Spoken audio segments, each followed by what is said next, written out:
Hello. I know I haven't been making a lot of vlogs lately. I just kind of stopped buying so many books to do a in my mailbox segment. My to-be read pile is pretty much out of control right now. I'm trying to get some books read, but I haven't really found time to sit down and read for a long period of time. But, special announcement. This is a proof copy of my latest novel, The Number, which is the second book in the Zinkian Legend trilogy. It picks up 5 years later after the end of The Chosen, and it will be available in wide release on March 13th. In celebration of World Read Aloud Day, I will read to you the first chapter of The Number. So, hope you enjoy. Kayakatoki stood in the shadow of a column. It was just one of many that surrounded the town square. She watched people as they ate, talked, and laughed. They were a flurry of different nations coming together dressed in greens, browns, and golds. Their skin was cast in red, orange, yellow, and blue as the sun's light passed through the thin lining of balloons. Aromatic smells of roasted meat and cotton candy permeated the air. It was Massalia, a holiday celebrated throughout the planet of Zinc in commemoration of Ryder, the god of the earth and harvest. There were a group of missionaries in a corner that surveyed and watched the denizens of Winlam, a neutral country, carrying on with their pagan ritual. They were grim-faced with thin lips. The celebratory atmosphere only soured their mood. Once Earthlings got wind that Zinc was on the brink of world war, a slew of missionaries had arrived, preaching to the people to pray to God, for he would never let them down as their God had let them down. Some Zinkians converted, but the majority weren't convinced.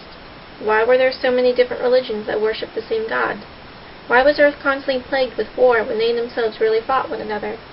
The missionaries thought the Zinkians simple-minded, and the Zinkians, for the most part, thought the missionaries dumb. A young, slight nun broke away from the group.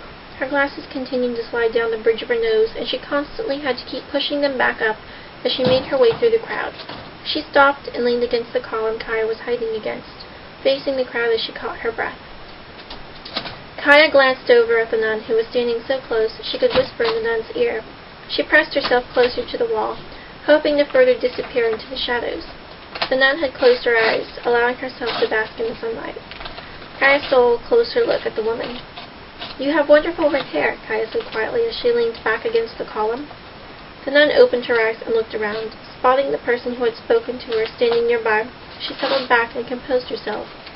Thank you," she muttered as she tucked a strand of red hair back into her habit. Kaya shifted her eyes around and leaned toward her. "Aren't you going back behind your father's back?" "Look at you, pretending to be a nun. I never would have guessed it." "I never betray my father," she hissed, "but where else can I hide that's as safe as a church? Even within the borders of Winlam, I'm not safe. The Tuares are everywhere, watching and waiting for me."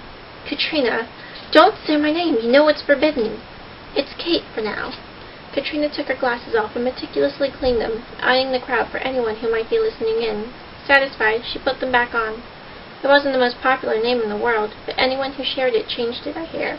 "And you're stupid enough to actually use it as an alias in that bar you work at." "I knew someone would find me that way," Kaya said offhandedly with a shrug. Katrina rubbed her temples. "I'm sure the Tuares are looking into it. Do you want to get captured?" The Chosen shook her head. "No, I told you before. I'm ready to start my quest." "When are you going to stop hiding and join me? You're supposed to be my guide, if I recall correctly." Katrina stayed quiet as a group of young women danced in with streamers wearing a crown of foxglove and oak leaves. People hurried out of the square, moving to the perimeter and revealing a lavish circle painted in the middle. The women's green and gold dresses moved around them in silky wisps as they floated in the center. They began to sway, moving their streamers in a choreographed dance. "I can't go," Katrina hissed as she inched closer to Kaya. "It's not like you to be so submissive," Kaya muttered under her breath. The demigoddess clapped along with the crowd, but turned her head toward the Chosen. "Wouldn't you be submissive if you were wanted for being a rogue number?" "It's not my decision to make either way. Father told me to hide. He said it was the best thing to do until you returned. So I hid in a place where I thought no one would look. I'm supposed to wait for his signal." The dancers began to move toward the edge of the circle and flicked their streamers back and forth in quick succession. A man slowly walked into view, leading Hadir. People looked on, leaning in a smidgen closer as their excitement began to bubble over. The young women danced closer to the buck, placed their crowns on his antlers, and bowed away with their dresses floating all around them like a golden mist. Someone pushed an old man out into the center, and he looked back at the crowd with a scowl. When he turned toward the creature, he hesitated for a second, smoothed his shirt, and walked carefully toward it. The man placed a few stalks of wheat in front of the buck and whispered something to him. The elegant steer looked into the man's eyes, peering into his soul for a long moment before touching the stalks with his nose. The crowd cheered, and the old man thanked the deer and his handler non-stop. A line formed with various people, presenting the buck with various crops. Sometimes the deer would touch their offering, other times it would stomp one of its hooves. The crowd cheered when the buck did the former, and expressed their regret at the latter. When the last of the people had taken their turn, the handler began leading the buck back, but he refused to move as he caught sight of Katrina and held her gaze. The crowd began to conspire what its meaning was. Finally, the creature knelt down and touched the ground before allowing the handler to lead him away.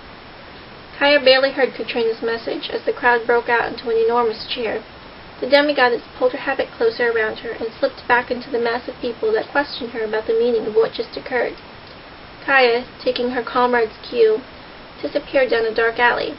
She liked it better in the shadows and away from the crowd. It made her feel secure. Despite the current atmosphere, they were living in dark times. Staying hidden had become a necessity to survive. Katrina's last message rang in Kaya's mind. "Meet me at the church tonight." She hurried her steps. Her friend was right about one thing. The Twares were bound to notice a Katrina in Windham. Kaya just hoped that they weren't too late in leaving.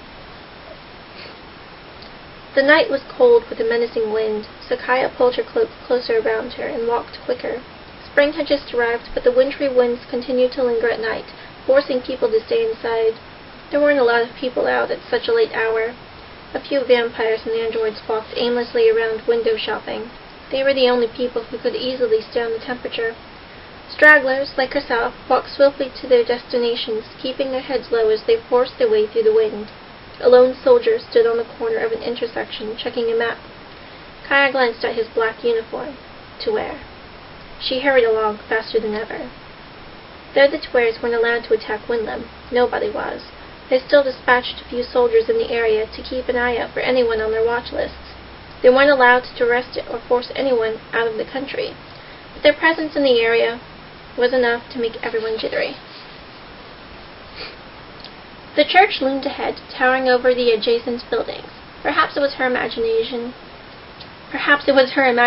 or the howling wind, but she thought she heard footsteps following her. Kaya stopped, allowing herself to catch her breath.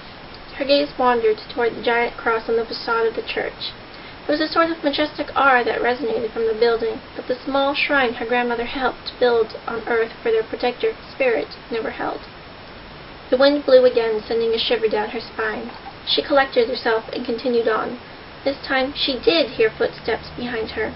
In a panic she raced up the steps of the church, hoping that the guardians of the door, 2 large stone angels with swords, were enough protection, and knocked on the massive doors. A frail nun opened them. "I'm here to see Sister Kate," Kaya said in a rush. The nun moved out of the way. "Sister Kate is in the congregation room, praying." She thanked the nun and made her way to the room. 5 nuns sat intermittently throughout, their heads bowed down as they silently prayed. Kaya tiptoed down the aisle, bending down to catch a glimpse of the nuns' faces. Neither of the 4 that were in the pews were Katrina. The last nun sat in front of a statue of the Virgin Mary, hands tightly clasped together, head bowed and eyes closed. "Sister Kate?" Kaya whispered as she settled herself next to the woman. "Yes, my child?" "Someone followed me here." "But to where?" she hissed. Katrina opened her eyes and glanced at Kaya. "Are you sure? Did you see who it was?" "I'm positive it was a Twair. I didn't see their face, though." Katrina took one last look at the Virgin Mary before making her way out. She led Kaya up a flight of stairs toward the cold and barren living quarters. It was a long hallway with a few open doors. Soft laughter spilled out of one, the only sign that there were living people in the area. The demigoddess made her way to the end of the hall, where the laughter emitted from, and walked into the room. Kaya hesitated at the doorway and reluctantly crossed the threshold. There were 2 beds on either side of the room. One side was filled with color. Pictures ranging from artwork to photographs were scattered along a wall. 3 nuns had been sitting on the bed on that side, gossiping about something, and had stopped the moment the 2 stepped in. Katrina paid the nuns no heed, and walked to the opposing side, where everything was bare and devoid of color. A pouch lay at the footrest of her bed. The tallest nun of the 3 observed both Kaya and Katrina. The latter was taking one last look at the place she had called home for nearly 5 years. "Are you leaving for good, Sister Kate?" the nun asked. "Is this," she gestured to Kaya, "the calling you were waiting for?" The demigoddess shook her head with a grim smile. "No. The calling I was waiting for happened earlier this afternoon." One of the other 2 nuns giggled. "That bug that looked at you today? Honestly, Sister Kate, you shouldn't let that pagan ritual win you over. That was nothing but cute little flourishes by pretty young women and silly farmers believing the bug would give a bountiful harvest for the next year. If you're leaving because of that, God will be most disappointed." "Then let him be disappointed." Katrina pivoted and began marching toward Kaya. "You leave just as mysteriously as you came," the tallest one said as Katrina reached the door. "Know that God is there for you." "God has never been there for me." "Goodbye, my sisters." Katrina ushered Kaya out and picked up their pace. A few nuns poked their heads out to watch them go as the 3 rushed out to spread the news. Nobody stopped them. Once they reached the main hall, the chosen was unsure of where to go. She knew that by going out the front door they were exposing themselves to the 2 that had followed her there. Katrina ignored Kaya's protests and opened the door. "Calm down. I think I know who it was that followed you," she assured Kaya as she stepped out into the cool night air. The chosen shuddered as she left the sanctuary of the church behind. The streets were devoid of activity. The 2 made a cautionary sweep of the area, Kaya taking extra care to peer into the shadows. Something moved. They halted, holding their breath. A man in a black military uniform stepped into the pool of light beneath a lamp-post. The Tuer insignia was unmistakable, even from afar. Kaya's heart nearly skipped a beat as she took in the man's indigo hair and startling gray eyes. "Reese?" she breathed. He was just as unreadable now as he was 5 years ago as he glanced at her. A moment of emotion, relief, joy, a mixture of both, crossed his features for a fleeting second. He stayed rooted to his spot as both women made their way over to him. They stopped a few feet away. "You found her," Reese said. Katrina shook her head. "No, she found me." Kaya tensed. "What's going on?" "We've been looking for you nearly non-stop for 5 years. Reese has been keeping an eye on the Tuers from the inside this entire time," Katrina said gently. "She's not a little girl anymore, Katrina. She's an adult now." Reese crossed the distance, towering over Kaya. "You left us for 5 years. 5 years. Do you understand the consequences of your actions?" Kaya held her ground under his penetrating stare. There was something that only she could hear in his voice, an urgency. They both kept perfectly still as she searched for an answer. "The war, right? Because I was a child and couldn't stand doing something that I didn't choose. Am I right?" "That's what some are saying. You said it yourself, too. Did you really think that your little tale of a quest would stay within an orphanage for long?"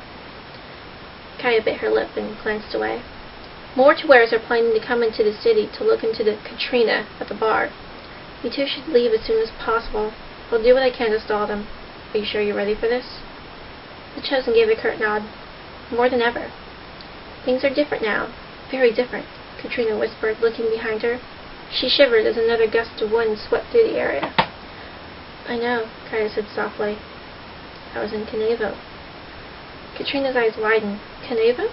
The village was decimated when the Tuers went through." "I managed to escape before they arrived. A handful of us were smart enough to leave." Reese studied her carefully for a moment before slowly walking backwards. "Just be careful. There are people looking everywhere for both of you. And Kaya?" She looked up to see him extract something from his pocket and toss it in her direction.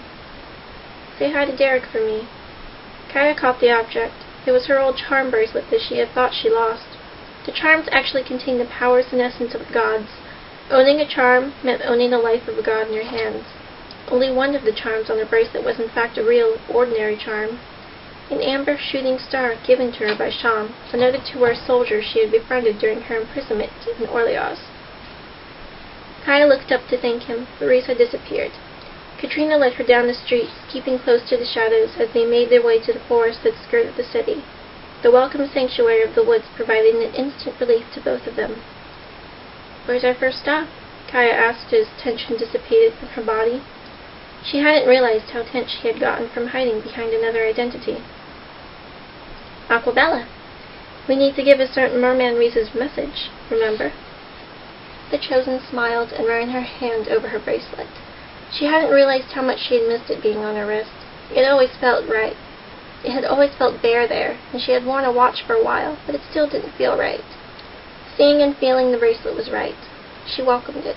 Kaya took a deep breath, inhaling the strong smell of early spring. This time, she wasn't going to run away.